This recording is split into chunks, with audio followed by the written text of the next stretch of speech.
Halo Sobat Sehat semuanya, kita kembali lagi di acara Prognosa, program ngobrol santai bersama Rumah Sakit Pantiwaluyo Surakarta. Terima kasih buat semua Sobat Sehat yang hari ini mau bergabung bersama kami untuk bersama-sama ngobrol santai. Semoga program ini senantiasa dapat memberikan manfaat yang positif buat kita semua ya. Tema obrolan kita pagi ini adalah tentang kanker serviks. Narasumber kita adalah Dr. Lydia Widianti, SPOG, Magister Biomed. Beliau adalah dokter spesialis obgyn full timer di Rumah Sakit Pantiwaluyo ya. Jadi beliau praktek setiap hari Senin sampai Sabtu ya dok, setiap jam 11 siang.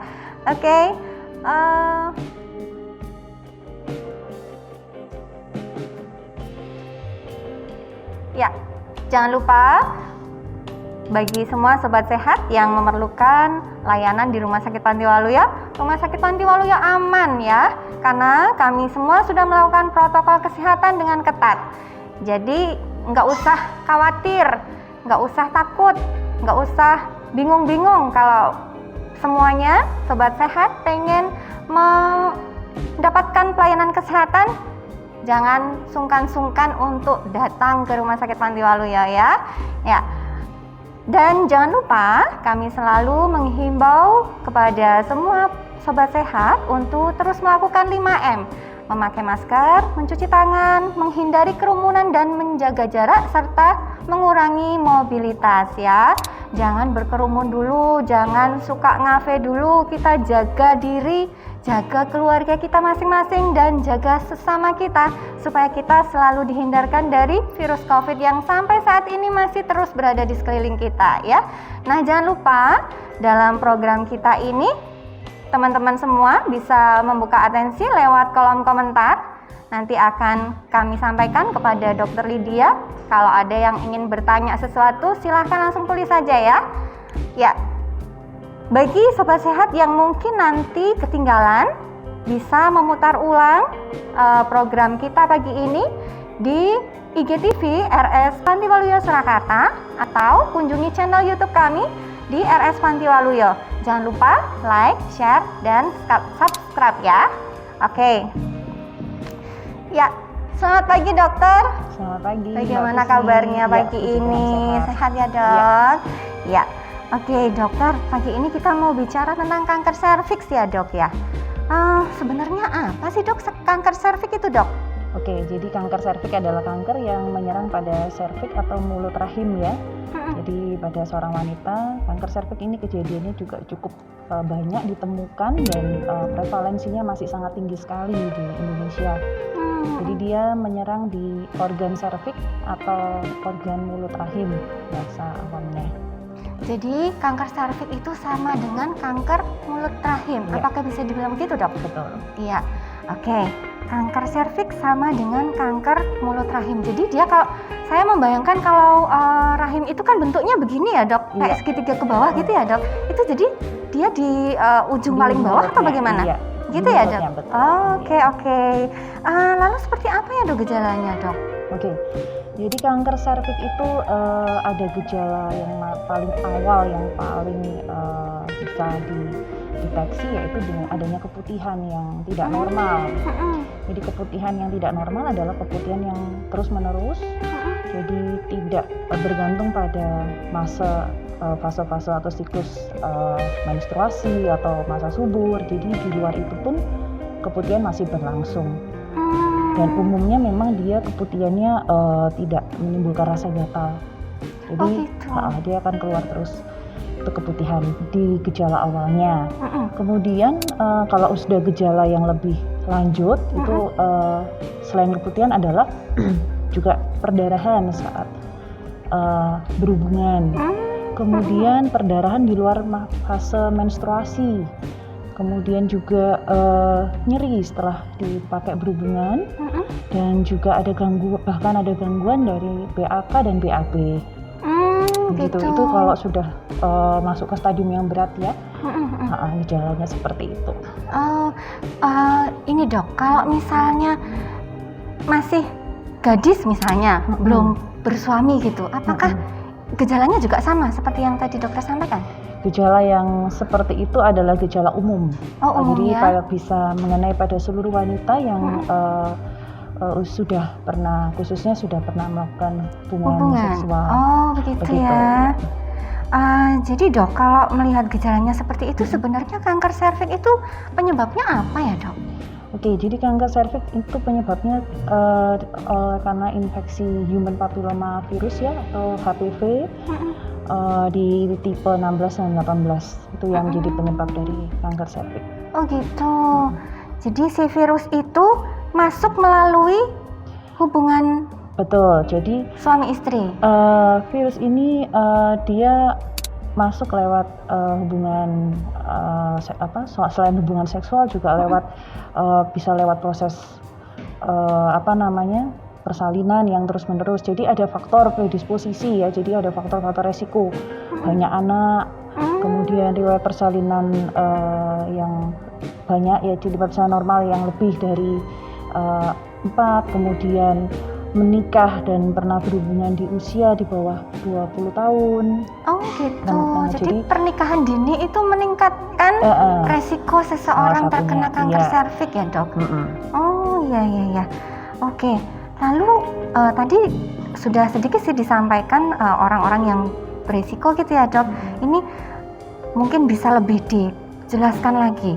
Siapa saja yang paling beresiko bisa terkena kanker ini? Oke, jadi seperti tadi saya sudah katakan, jadi faktor predisposisi kanker serviks ini yang pertama adalah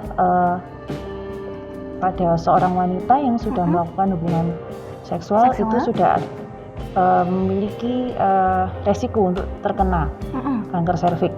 Jadi memang pada setiap wanita yang sudah pernah mengalami hubungan seksual sebaiknya disarankan untuk dilakukan pap smear untuk mendeteksi kanker serviks dari stadium dini secara rutin setiap tahun.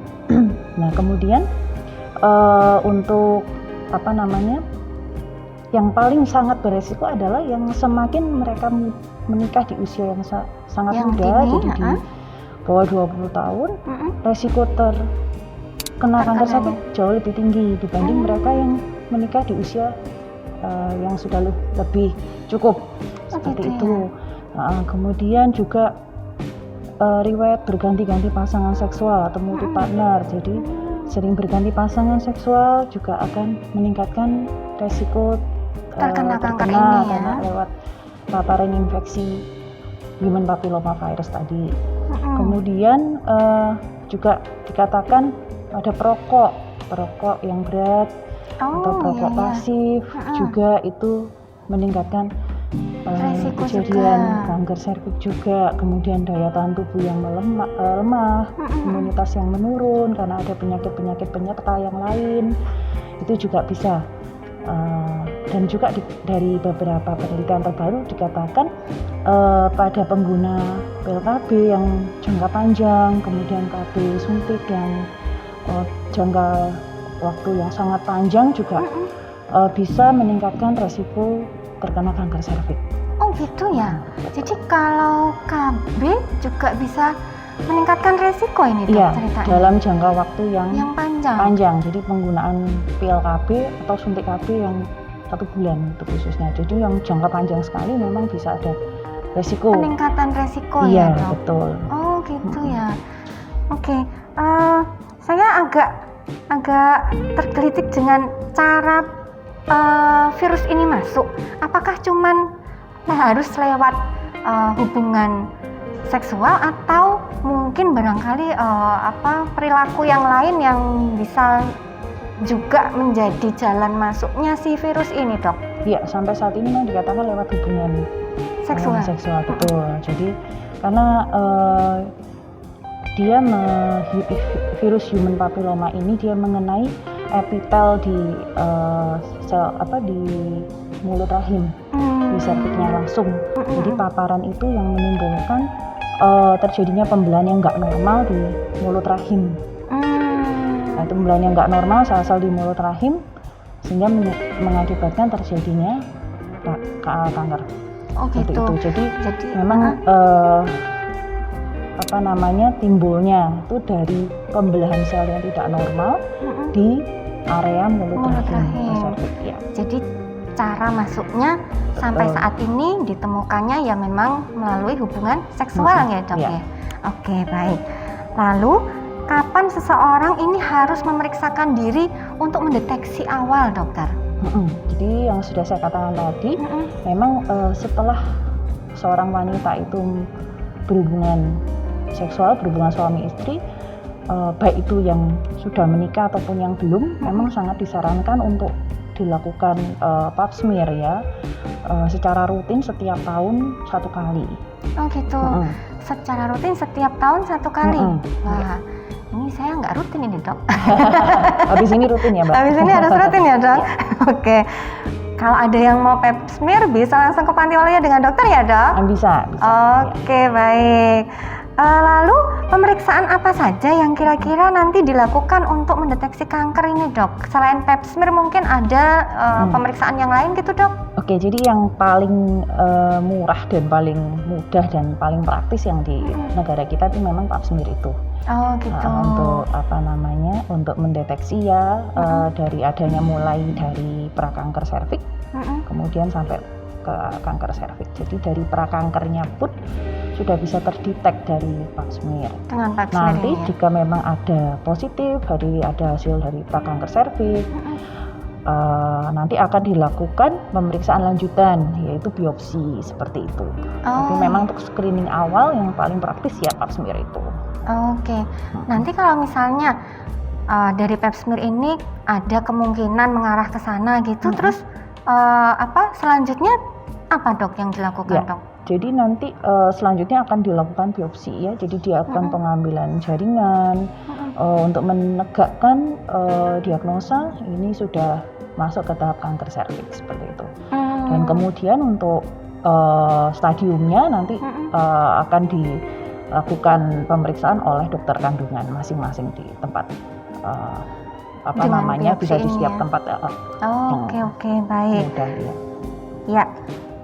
Lalu dokter, kalau misalnya seseorang dinyatakan ini sudah mengidap kanker serviks gitu, lalu terapi lanjutannya itu kira-kira seperti apa ya dok? Oke, jadi terapi selanjutnya itu tergantung dari stadiumnya dari kanker itu tadi ya dok? Jadi untuk stadium yang masih prakanker atau stadium awal itu bisa dilakukan tindakan operatif ya, jadi tindakan operatif. Kemudian untuk yang sudah stadium lanjut memang lebih akan dilakukan seperti radioterapi, kemudian kemoterapi, dan akan dievaluasi apakah bisa dilakukan tindakan operasi atau tidak. Itu nanti berdasarkan penilaian dari masing-masing dokter yang menangani spesialis ya dok? Oke. Nah dokter, sepertinya memang kanker serviks ini kan cukup menakutkan untuk para wanita gitu ya, terutama bagi yang sudah bersuami gitu ya dok. Nah terus kira-kira apa saja upaya pencegahan yang bisa kita lakukan dok, supaya kita nggak ingin dong dok kena penyakit seperti itu kan ya? Gimana dok? Jadi memang untuk dari pencegahan yang bisa kita lakukan yaitu tadi yang sudah saya sebutkan dengan pap smear rutin setelah berhubungan suami istri rutin setiap tahun sekali. Kemudian juga menyadari ya adanya keluhan di organ kewanitaan seperti keputihan yang nggak normal, menstruasi yang perdarahan yang haid yang tidak normal, yang tidak seperti siklus biasanya. Jika perlu dilakukan pemeriksaan lanjutan ke dokter spesialis. Kemudian itu dari pencegahan primernya ya. Kemudian yang sekundernya bisa dilakukan dengan vaksinasi. Oh ada vaksinnya dok? Jadi ada vaksinasi. Oke. Jadi vaksinasi ini bisa dilakukan selama lebih kurang 6 bulan sebanyak 3 kali untuk menekan kejadian infeksi dari human papilloma virus ini yang menjadi penyebab dari kanker serviks. Oh gitu ya. Jadi untuk vaksinnya sendiri secara berurutan selama 6 bulan. Iya, selama itu berapa kali? Ada yang bulan ke-0, bulan pertama, bulan ke-6, ada yang bulan ke-0, bulan kedua, bulan ke-6. Oh gitu, jadi 3 kali ya dok? Betul. 3 kali suntikan ya? Kalau misalnya sudah tervaksin, ini apakah suatu saat perlu diulangi lagi vaksinnya atau itu sudah menjamin seumur hidup gitu Oke, dok? sampai saat ini sih cukup selama Satu 6 kali bulan itu itu saja. aja. Iya. Oh, itu sudah sangat membantu untuk Iya. tidak akan terkena betul. gitu ya Iya. dok. Oke, baik dok. Oke. Sebentar kita akan menyapa dulu teman-teman yang sudah bergabung bersama kita dokter di live IG. Ya, ini ada Mbak Arinda bertanya, dok, kalau belum berhubungan intim, apakah boleh pap smear untuk mendeteksi dini kanker serviks? Nah, ini para gadis juga khawatir, dok. Apakah kalau masih gadis ini boleh pap smear juga, dok? Ya, jelas tidak ya. Tidak boleh ya, dok? Ya, jelas tidak. Jadi di pap smear itu hanya untuk yang setelah berhubungan yang sudah intim. pernah berhubungan Betul, intim ya. iya. Baik, jadi untuk para gadis tidak disarankan dan tidak diperbolehkan Iya, untuk melakukan pap smear. Iya. Tetapi dok, kan mereka juga punya resiko kah? Tetap ada Tetap secara ada ya, genetik meskipun- kan tetap ada resiko itu tetap ada. Walaupun sekarang penyebab dikatakan kan 70% itu karena human papilloma virus itu. Tapi tetap ada. Jadi secara underlyingnya memang secara gen ada memang bakat untuk terkena cancer. Salah satunya bisa ke cancer cervix, itu bisa dilakukan pemeriksaan HPV DNA. Oh gitu. Jadi tidak harus pap smear ya. pap smear, betul. Oke, ada jenis pemeriksaan yang lain yang bisa dilakukan. Ya. Mungkin untuk yang keluarganya ada riwayat cancer Bisa. gitu ya dok. Betul ya. Oke, baik. Lalu ada lagi pertanyaan dari Ya. Mas Samuel Kris Hartanto. Dokter mau tanya, kiat khusus bagi suami istri agar aman dan tidak terkena kanker serviks, dokter? Ya, baik. Jadi memang yang sudah saya sebutkan tadi, jadi pencegahan yang mendasar adalah dengan pap smear rutin setiap tahun ya dok. Jika pap smear rutin itu udah normal, tidak ada masalah, bahkan dikatakan kalau kriteria WHO yang saya baca terakhir, setelah setiap tahun selama 3 kali berturut-turut dikatakan negatif dari ke arah cancer cervix, bisa dilakukan 3 tahun sekali. Jika setiap tahunnya memang 3 kali berturut-turut aman, bisa setiap 3 tahun. Kemudian tidak ada salahnya untuk lakukan vaksinasi. Gitu ya dok? Karena itu sangat efektif sekali untuk menekan kejadian kanker terkena serviks. kanker ini ya Betul. dok. Oke, untuk vaksin sendiri ini apakah banyak produk yang ditawarkan atau memang hanya satu jenis saja dokter? Ada dua produk yang ada dua jenis produk ya. Dua-duanya sama-sama baguskah? Sama Ya dok, sama-sama kekuatannya untuk menangkal itu sama ya dok? Sama, iya. Ya, jadi apapun jenis vaksinnya ketika kita mau vaksin ya oke lah gitu. Iya. Betul. Oke dokter. Ya, selanjutnya ada dari kedainya Mbok D dokter. Apakah ada makanan khusus dok yang bisa memperparah? Nah, barangkali kita harus menghindari konsumsi makanan tertentu supaya resiko terkena kanker ini bisa kita kurangi gitu dok. Oke, jadi yang belum terkena ya. Sebenarnya kalau dari makanan khusus sih nggak ada ya, artinya yang sudah saya sebutkan tadi itu baik vaksinasi itu adalah yang sudah terbukti secara medis efektif ya menekan kejadian kanker serviks. Untuk makanan ya secara global seluruh untuk segala macam jenis kanker, makanan yang memang lebih disarankan adalah makanan yang banyak mengandung buah dan sayur dan vitamin seperti itu dok. ya. Kemudian untuk makan yang juga kalau kandungannya juga cukup, protein cukup, kemudian kalorinya cukup, seperti itu. Jadi saya rasa untuk makanan untuk secara global sih untuk semua jenis kanker memang sebaiknya lebih untuk mengurangi sih memang lebih banyak ke makan yang meningkatkan imunitas ya, artinya protein cukup, kalori cukup, kemudian juga serat yang cukup, seperti itu. Gitu ya dok. Kalau saya pernah dengar nih kalau gula itu katanya memicu kanker. Apakah memang mengkonsumsi banyak gula itu bisa menimbulkan resiko lebih tinggi dok? Enggak sih, jadi kalau konsumsi gula yang ini selama tidak ada bakat jadi dari jadi agak melenceng ya, kalau bakat jadi diabetes saya rasa sih tidak masalah. Jadi gitu tidak ya. ada hubungan dengan Tidak ada hubungannya dengan kanker gitu ya, Dok. Iya. Oke, baik. Dokter tadi disampaikan kalau keputihan tidak normal itu adalah salah satu gejala atau kita boleh warning lah ya kalau keputihannya sudah tidak normal. Nah, keputihan yang tidak normal itu yang seperti apa, dokter? Iya, jadi keputihan itu yang kita harus tahu yang normal dulu ya.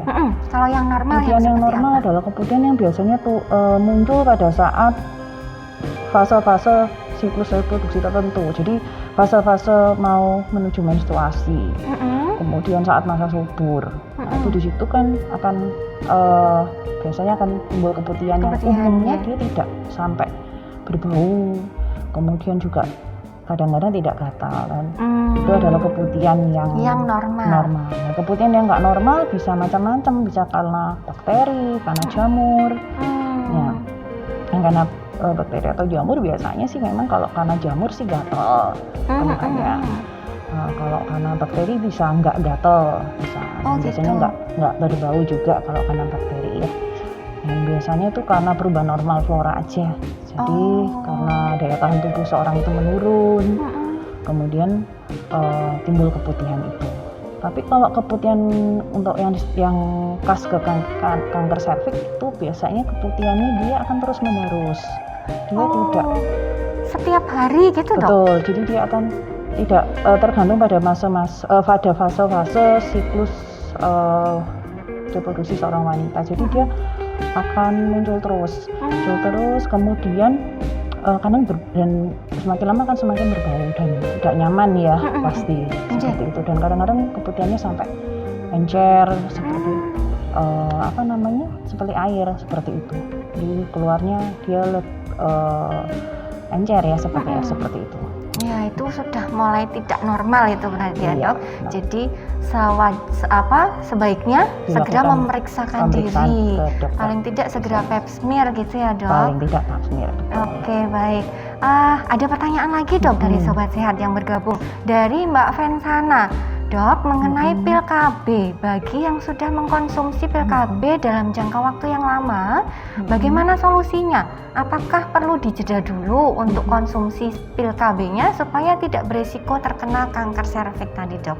Iya, jadi memang sebaiknya dijeda dulu, bisa diselang-seling dengan yang diseling dengan produk KB yang lain gitu ya, Dok? Ya, seperti itu. Oh gitu, jadi kalau suntik jangan suntik terus gitu maksudnya ya? Seperti itu. Oke, baik. Jadi diselang-seling ya dengan yang non hormon kan juga ada. Oh ya, kalau KB pil ini ikut ke yang jenis hormonal. Kalau yang non hormonal yang apa, Dok?